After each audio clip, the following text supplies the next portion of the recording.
So I'm just heading in now to the Xiaomi event. So we're obviously going to see the Mi 9, we know all about that. So we're going to do the English presentation.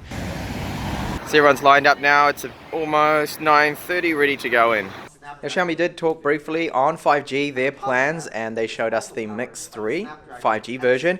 I had some hands-on time with it. It feels exactly the same and looks and is exactly the same as the Mix 3. The only thing that's changed is the chipset now with the Snapdragon 855 and of course the 5G support. However, I did notice that the slider mechanism seems to have stiffened up a bit. It didn't have as much play as the unit that I reviewed, so they possibly made some changes there.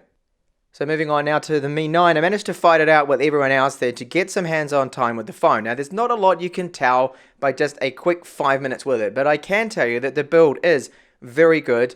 The fit and finish, it feels light. It's definitely a premium build that it has. The screen is very nice. So we've got a 6.39 AMOLED panel. It looked very bright. They've got it set to 100% for the press event and the lighting that it's in there.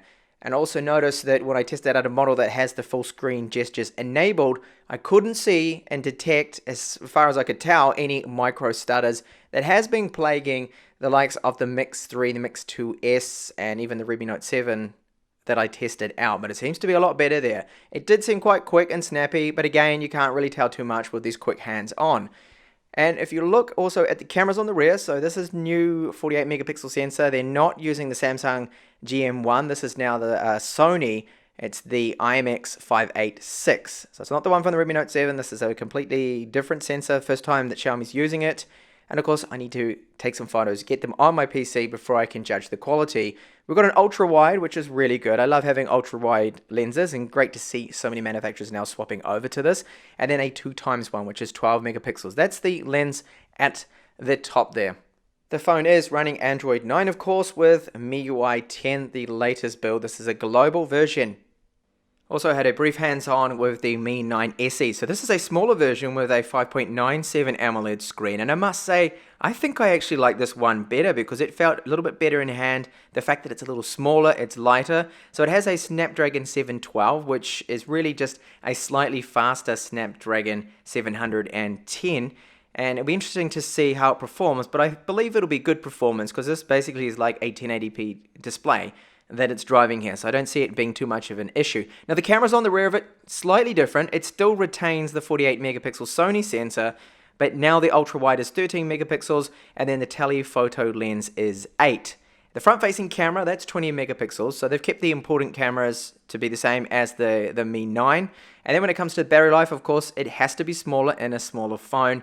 It is only 3070 milliamp hours, so it'll be interesting to see just how much screen on time and if it will make it through a full day. It should definitely make it through, I feel, a full day of heavy use. I will be reviewing this one in the channel too, so keep an eye out for that in about a week or a week and a half's time.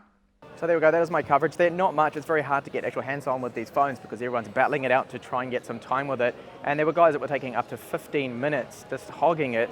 I managed to get a little quick look at it. You can't really tell too much from it, but the build quality does feel very good in hand. And it's very similar to the Mi 8, and the screen looks quite similar as well to the Redmi Note 7 because it does have that teardrop design. Now I wish that teardrop was a little bit smaller, but it's not too bad. The bottom bezel does look very good, and the overall finish is great. Now the battery life, of course, I'll have to get my hands on that. Hopefully in about a week's time I'll have my review and test out just how long that 3300 mAh battery is going to last. I imagine it should be actually okay, but I really wish they just made the device about 1 millimeter thicker, and they could have included then perhaps a 4000 mAh one, which would give us even better battery duration, because I feel that that is really, they should prioritize the battery life a little bit more, but they wanted to keep the device obviously a little bit slim there. Same goes for the cameras. I really need to get hold of it, start taking some photos, because you can't really tell from here. The shutter rate's really fast. If you've got up to 4K 30 frames per second. I need to test out the electronic image stabilization. Will the microphones finally be a little bit better? I couldn't see any full screen gesture lag or anything like that, so it looks like they have finally fixed that with these latest versions. And of course the Snapdragon 855, that's going to help out there because it is very fast. So I will have more MWC coverage, so stay tuned for that. And thank you so much for watching this hands-on with the Xiaomi Mi 9.